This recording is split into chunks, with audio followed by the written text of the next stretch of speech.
Alright guys, welcome to another vlog. It is a Thursday, so we have the track later on today. But I'm out here. You guys remember in the last vlog, we got some new goodies. And one of those new goodies was my new sway bar bushes. So I'm going to get them in first thing this morning. Took the kids to school. They're actually really tired. I've already been down to Little Ship Cafe. Coffee. So, yeah, I want to get that done to the front of this because it does get that little clonky thing from the, I think it's from the sway bar banging around because the rubbers aren't there. So I'll get those in and hopefully there's no more clonky from the front of the JZX90. If there is still clonkies after that, it'll be my ball joints. So, yeah, I'll get started on that first and see where we go from there. Alright, I had brain fade for a moment there. Finally found my sway bar linkages. So I ended up getting grease-free sway bar mount from White Line. So I just bought them off eBay. They're poly, so I know they're good quality ones. We're going to get jacked up now, grab some tools out of my shed. A lot of people are saying I should knock this shed down and build a proper shed. Our plan eventually is to put a pool in this backyard, and if I put a big shed in, I'll have a small pool. And I just don't need a big shed here, I guess. End goal would be have a workshop, like a separate workshop from the house. But for now, this, you know, we're not moving anywhere anytime soon. And I think being able to have an outside area, especially in a place like Queensland, where it's, you know, nice and warm all the time. You know, I'm out of the weather here. I still got nice breeze coming through and I can work on my cars here if I want to. End goal would be to obviously have a workshop where I could keep stuff, and then I just keep my babies here at the house, you know, even with the hoist and stuff, and still be able to have a tinker on them at home. So that would be an end goal, but definitely I'm happy with the little shed. It's not bad, it's good enough. I can fit all my tools in it, it can be locked up. That's the main thing. We got cameras anyway, so it doesn't really, not too worried security wise, and we're super good friends with everyone in our street, so nothing goes down here. It's fantastic. So yeah, we'll yeah, I don't know, I'm happy with our little area. I still haven't made a final decision on whether I'm raising this roof yet. I guess it's just a really tough decision because, you know, it's a lot of money either way. I think I might just go for the drive over. Being only 45 mil, I don't think a drive over hoist is going to be the end of the world by any means. And the more and more I've been speaking to people, it looks like I'm probably going to put the hoist down that end of the driveway instead of this end. If I end up putting a second one in, obviously that'll come back down here further, but I think, like a lot of people have said, putting it down the front sort of does make a lot of sense. So yeah, all right, I'll grab some tools and get to work. So the old sway bar links are in, which is annoying because I was hoping that they would have fallen out or something, and that's why I'm getting that clonking from the front. So I must still have some sort of ball joint issue in the front. So yeah, not the end of the world by any means, but another thing that I definitely need to get fixed up sooner rather than later, because I want this thing to be like super mint. So yeah, get these rattled off now.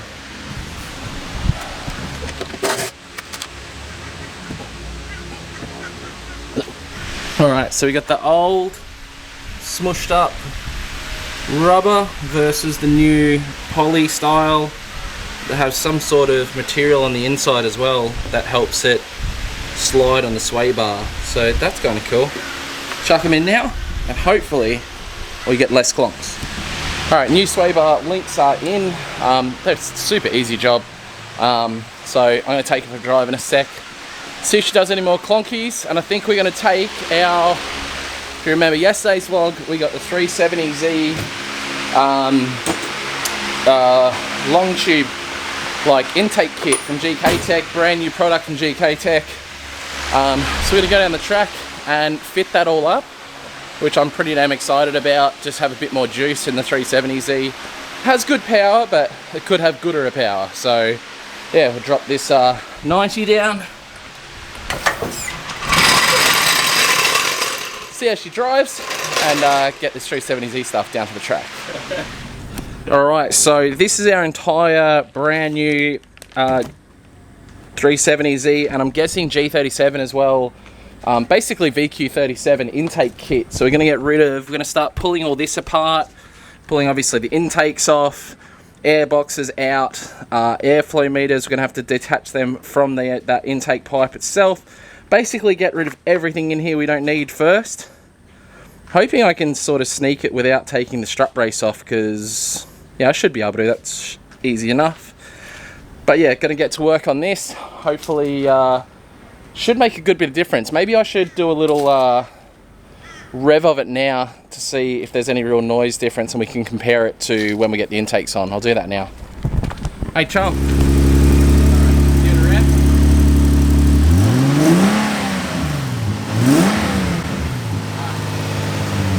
So yeah, still very quiet. I feel like when I get these intakes on, it's going to be a lot more throaty, and I'm really interested to see what the car drives like. So I'm going to start stripping all this down, stripping all that off, and get it done. Alright, the intake pipe setup's completed. I'm pretty bloody happy with it. It was an easy enough job. I didn't think it was going to fit because of my oil coolers and everything, but it seemed to have fit perfect. GK Tech, stellar job, boys. Actually very self-explanatory. You'll obviously, when these do come out, there'll be a full how-to to put them in, so I had to sort of fly by the seat of my pants for a little bit, but man, goes straight in, completely neatens up the engine bay, and definitely going to make a big difference with cold air intake. So your intakes end up sitting right down here in the front bumper. The long tubes go through the original cold air intake and then up and in. It deletes all the stuff that sits here, obviously deletes all your airbox and everything, straight up and in. And your breather hooks on down there. Same thing with this side. Just a really neat little setup. I'm going to put my cover back on here, get my front bumper back on, and we'll be able to see what it looks like. But yeah, I'm hanging out to fire it up and see what it sounds like. Alright, first start up with the new intakes. Hopefully the computer doesn't have a fit. Go and fire up, chum. You took the key out. The things we have to do. Ready? Yeah. Right. So, oh, bloody hell, I fell over the bumper. Doesn't sound much different yet. Go and give it a squirt.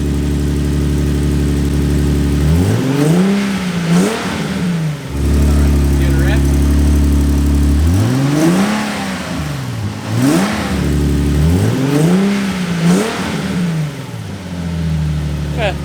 Doesn't sound too much different. I might get Chong to take it for a drive. I'll move the JZX90 and move some stuff out the way, and we'll see what it sounds like going for an actual drive. Alright, I got Chong in out and getting him to give it a squirt back past me now. See what it sounds like.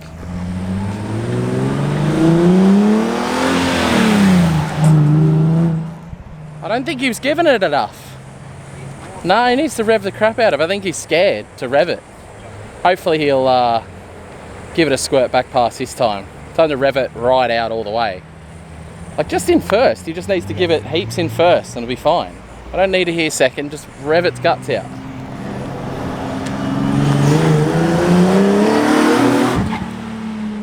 That sounded a bit better. I still think he's scared to like boot it flat out. So, oh well.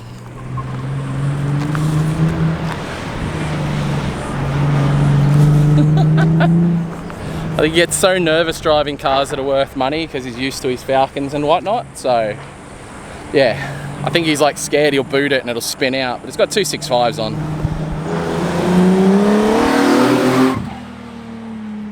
Actually looks pretty good too. I don't know if it's going any faster. I'm gonna have to jump out, get him to jump out, and I'll have a little go myself and see what it feels like.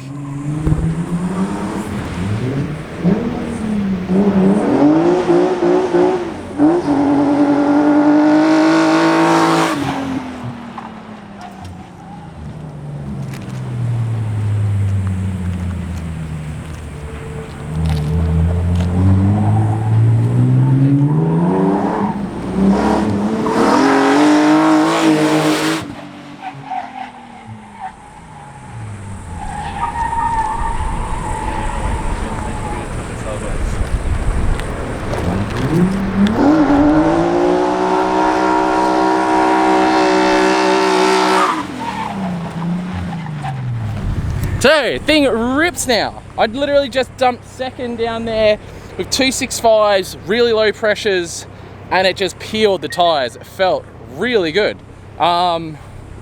Damn, I must have had a lot of restriction in that standard stuff. I didn't even realize how bad it was. But yeah, she rips now. Holy crap. And it looks so cool. Like, obviously the bumper's going to cover a lot of this, but I might need to add some sort of ducts to let even more cold air get into there. But look, that thing rips now. I just dumped second and it blazed. Hell yeah. Did it look good? Yeah, bro. Yeah. So that's 265s with, I think I got about 16 PSI in those tyres, so it definitely has a lot of grip in the back.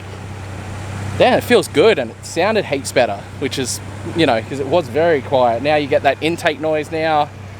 Pumped. I get the front bumper back on. I'm going to come back down later with some better bits to install my bumper better so it stops falling off. And I really need to get something to clean all this sticky shit off that's on my paint. This is all from like Channel 9 when they were here. I don't know what I need to get rid of that stuff. And then I need like a polish to get all the rubber out of the side, and I don't know, no amount of polish is going to fix that, but I definitely need to get something done with this whole situation. Man, I'm pumped. I'm going to thrash this thing tonight. Damn. I'm going to put up a post on my Instagram if anyone wants to come ride with a pro tonight. I am absolutely down and keen as a flick bean for it. $100. Oh man, that's rad. Do you want to have a drive at Cowboy? I'll have a go. Go and have a drive, go on. You ever driven anything like this, Cowboy? Only XR6 Turbo Utes. Yeah. That's about it. XR6 Turbo's probably got more power than this, but this is more fun.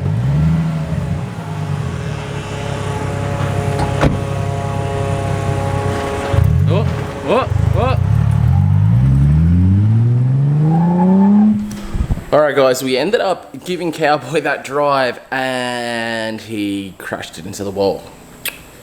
Yeah, so luckily he only hit the plastic wall, just marked the headlight and stuff, and literally my camera went flat just as he drove off, and I would have been filming when it happened. It was like a funny, not funny one, but yeah, he understood. Basically, he's not used to driving a car like that, and it's super grippy in the rear, that car, but I've got the front sort of slipped up so I can throw backies in that car. Even though it doesn't have huge lock, I can still like get pretty crazy angle in it, and I think like I can get over 60-degree entries in that car and the front will slide and I can still pull them off, where the car only has like maybe 50 degrees lock if lucky. We're just waiting for LCAs basically. Once we get LCAs for the 370Z, it's going to be a ripper. But yeah, that's what happened with that. Yeah, so I'm going to wrap up today's vlog. We do have the new Outrun stickers in stock, guys. I am pumped to have that brand going again. I started that brand literally in 2005, so you know, I appreciate your guys' support with it. We're definitely going to run with that more because it's sort of easier to make designs with. I don't know, shibbies. I love shibby. Shibby's like one of my most favorite sayings, but it's harder to do designs with. But we do have some new stuff coming with that as well. So yeah, we'll keep you guys up to date. Thank you so much for watching. Stay positive, and I'll see you in tomorrow's vlog where we're going to be thrashing the crap out of the 350Z, and we're even doing some barra fun with somebody else's barra. Peace out, guys. I'll see you tomorrow.